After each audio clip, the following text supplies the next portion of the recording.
네, 반백부터의 한석입니다. 오늘은 이제 우리가 고기에 대해서 쭉 얘기하는, 우리가 소 얘기했고, 돼지고기 얘기했고, 이제 얘기했으니까 마지막 시간인데, 그 밖에 굉장히 중요한데, 우리가 고기를 이제 선택할 때 꼭 알고 계시면 좋은 그런 것들에 대해서 이제 얘기를 해보겠습니다.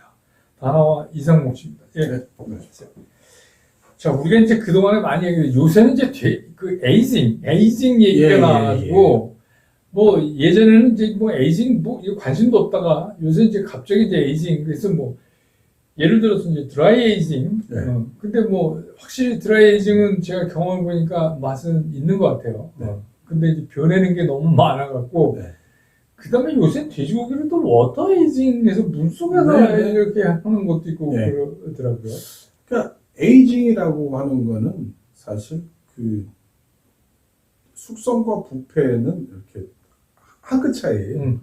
이렇게 잘하면 숙성이 되지만 잘못하면 부패가 되는 건데, 그 이제 사람들이 이제 먹다 보니까 야 이거 든 것도 안 좋고 이렇게 좀 저급한 부위를 좀 더 맛있게 먹으려면 어떻게 하느냐라고 얘기하는 게 이제 숙성이라는 걸 하게 되죠. 세상에 제일 무식한 말이 야 도축장에서 갓 잡은 소 먹었더니 정말 신선해. 이건 정말 무식한 얘기입니다. 생선도 약간 그런 게 있는데 이게 근육이 보통 사후강직이 생겨서 ATP 형성이 되면은 사후강직이 이렇게 되기 때문에 그 되게 그 뻑뻑해요. 일정 시간이 지나야죠. 지나야 이게 풀어져서 이게 먹는데 네. 이거 뭐 갓 잡은 게 맛있다고 해서 그게 뭐 굳이 좋을 리는 없고 네. 그렇게 하던 것들 중에 이제 우리 흔히 하는 웹 에이징이라고 하는 거는 냉장육을 진공 포장해서 미국에서 냉장육이 수입이 됩니다. 호주에서 냉장육이 수입이 되고 이거는 자연적으로 한 달 동안 컨테이너에서 들어오면서 에이징이 된 상태예요. 아주 최적의 조건에서 에이징이 되지는 않겠지만 일단 에이징이 됩니다. 그래서 그거를 탁 뜯어보면은 지방 냄새가 확 올라와요. 그 진공 상태로 온 거니까. 진공 상태로 오는 거니까. 그만큼 안에서 숙성이 됐다는 얘기죠. 그런데 등심은 등심인데 앞서 얘기했던 투뿔 등심은 아니야.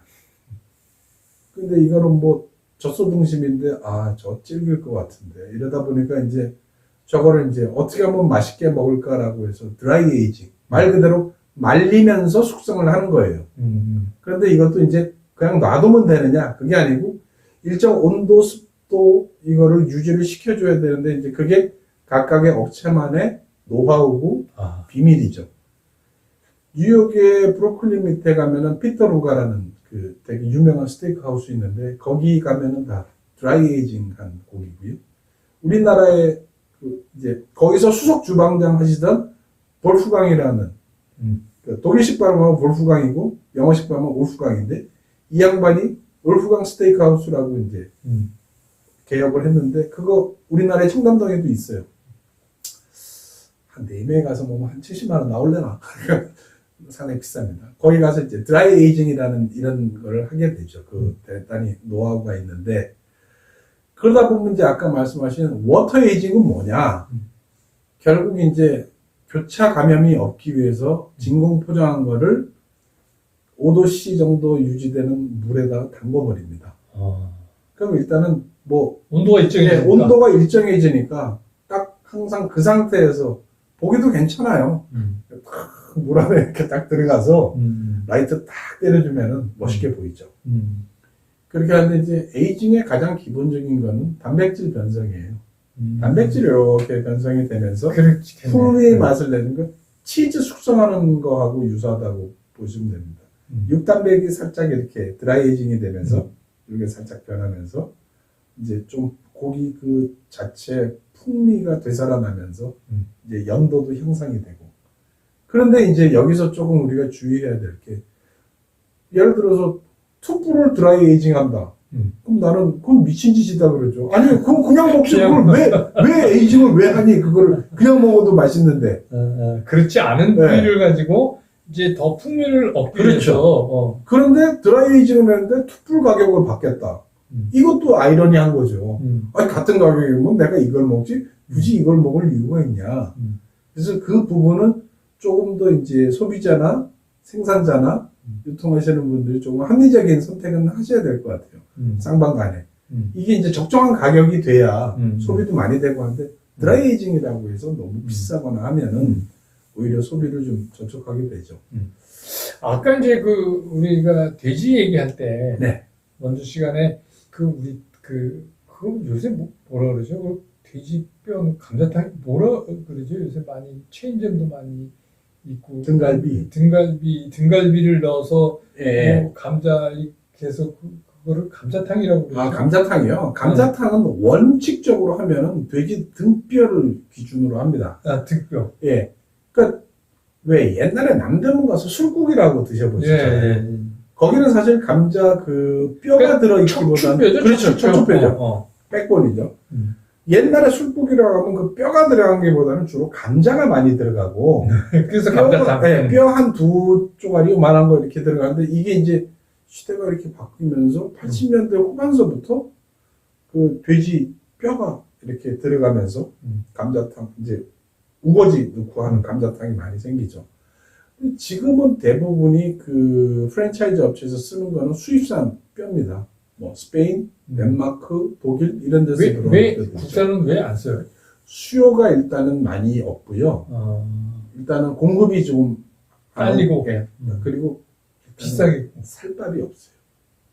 워낙 기본적으로 정형사들이 하는데 정형사들이 하기 이제 때문에. 그 뼈하고 살하고 딱 발라내는데 네. 우리나라는 너무 기술이 좋기 때문에 그러니까 뜯어 먹을 살이 없다 먹을 게 이거죠. 없어요. 미국산 살 겁나 많습니다.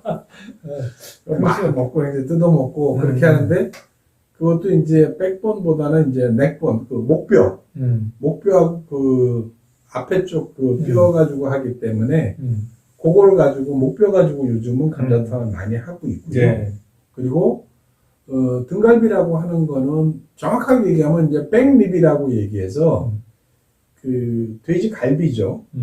그런데 우리나라는 그 작업을 못해요. 왜냐하면 그걸 훑게 되면은 삼겹살이 망가져서 이겹살밖에 안 되죠. 아 그거 요렇게 마트에 예, 가면 베이비 반조리해서 백립이라고. 하는 예. 거. 근데 이제 외국에는 삼겹살에 대한 수요가 없기 때문에 그거 훑어버리고 그거 베이컨 만들어 버리면 되기 때문에 그렇죠. 별 의미가 없어요. 근데 우리나라는 그거 날리면 삼겹이 되니까 큰일 나죠.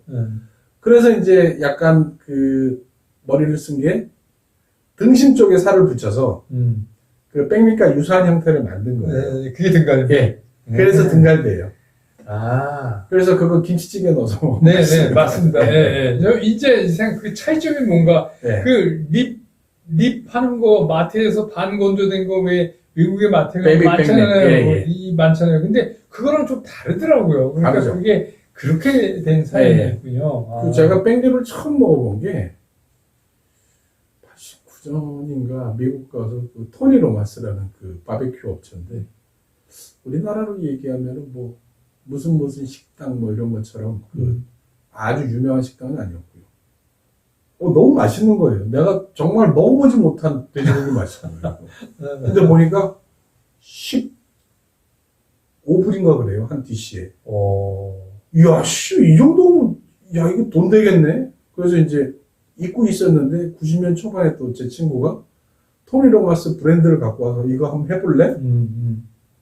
근데 뭐, 그때는 우리나라 그 수입 자유화 되기 전이기 때문에, 야, 이거 백립을 어떻게 구하니 하는데, 이제 모 업체에서 먼저 그걸 시작을 했죠. 근데 지금도 여전히 백립은 좋아하는 품목 중에 하나입니다. 그래서 이제 뭐 우리가 이제 흔히 얘기하는 아직도 그 척추뼈를 가지고 하는 감자탕집이 많잖아요. 네. 그 좋은 거 고르는 방법이 있어요? 일단은 그 집에서 요즘은 그 등뼈 가지고 이제 요리를 잘 안 하시는데 마트에 가면 이제 등뼈들이 나와요. 그럼 첫 번째 냉동으로 된 것보다는 냉장으로 된 걸 사세요. 냉동을 시키면은 기본적으로 뼈에 그 냉이 이렇게 닿기 때문에 건조 탈색이 돼서 일단은 풍미나 맛이 떨어집니다. 냉장일 경우에는 선홍색의 그 고기 색깔을 유지를 하고 그것도 이제 주로 수입이겠네요. 아니 그거는 이제 국내산이죠. 냉장육은 냉장으로 이제 생물로 나온 근데 그 뼈들은 고기가 별로 안 붙어 있다며요. 그런데 요즘은 이제 그렇게 팔기 그런 위한 용어로 용어는 따로 또 나오죠. 일부러 남겨놓고 좀 적용을 해서 디버닝을 조금 유하게 하는 거죠. 그래서 그런 거 괜찮고 그 냉동으로 이렇게 파는 거 보면은 그건 이제 수입 그 등뼈, 목뼈를 이렇게 잘라가지고 이렇게 하는 거나, 이렇게 식당에서, 외식업체에서 먹는 것만큼의 그런 감은 없어요. 되게 뼈들이 조그맣게 잘려서 나오기 때문에. 그거는 뭐 그런 이제 거는 번잡스러우니까 사서 한번 드시는 게 하면 제일 그냥 좋습니다. 가서 네. 와서 이제 사모님들이 주변에, 싫어하십니다. 가서 사고 가면. 그다음에 이제 그 소세지인데 네. 이게 소세지가 사실은 저희 어렸을 때는 이게 정식 소세지는 아니에요. 정체불명의 소세지. 어육 소세지, 예. 분홍색 소세지. 그래도 그거 도시락에 넣어가지고 최고죠. 하면 인기 짱이었던 시절을 이제 보냈던 우리들 아닙니까? 네. 그런데 이 소세지는 요새 마트 가보면 엄청 많아서 어떻게 골라야 될지를 많죠. 모르겠어요. 일단 소세지는 제일 그 본조라고 할 수 있는 그 독일에서 많이 기인을 하고요. 흔히 알 수 있는 프랑크 소세지. 프랑크푸르트에서 만들었기 때문에 프랑크 소세지예요. 그거는. 그렇게 하고 이제 비엔나 소세지, 윈나 뭐 이렇게 되면 이제 크기나 모양에 따라서 소세지들이 정리가 되죠. 그러면 이제 우리가 흔히 그 옛날에 그 분홍색 소세지는 그 고기보다는 그 어육이에요. 그 연육, 생선 연육 가지고 이렇게 만든 생선 거라서. 연육 내지는 거기다 이제 스타치를 섞어서 예. 물감 넣어서 그렇죠. 그거 보면 이제 어묵이라고 생각하시면 돼요. 그게 오뎅이라고 생각하시면 되는데 뭐 만드는 방식은 비슷합니다. 소세지나 뭐 어묵이나. 그런데 이제 흔히 우리가 제일 뭐 비엔나 소세지하고 그 프랑크 소세지는 구분이 쉽죠. 가장 많이 하는데. 그러면 이제 여기서 이제 조금 한 게 이제 브라트 브러스트라는 게 있어요. 요건 뭐냐? 프랑크 소세지하고 비슷하게 생겼어요. 네. 사이즈가 좀 큽니다. 사이즈가 크고 안에 들어간 향신료나 인그리전트가 좀 틀리죠. 근데 이제 뭐 맛은 이제 개개인에 따라 좀 틀린데 크게 그렇게 그 반하는 맛은 아니에요. 프랑크 소세지는 조금 소프트하고 맛이 좀 부드러운 반면에 브라트 브러스트는 조금 육향이 좀 근데 세고. 이제 먹는 방법이 예. 우리나라 소세지보다 좀 외국 게 좀 짠 거 같고 짜죠. 걔네는 물에 삶아 예. 먹더라고요. 그러니까 우리나라는 소세지를 구워 먹는 문화고 유럽 애들은 물에 삶아서 이제 튀긴다 그러죠. 삶아 먹으면. 그건 근데 감안하셔야 될 것 예. 같아요. 염도가 좀 염도가 실질적으로 외국 사람들이 우리나라보다 더 짜게 먹어요.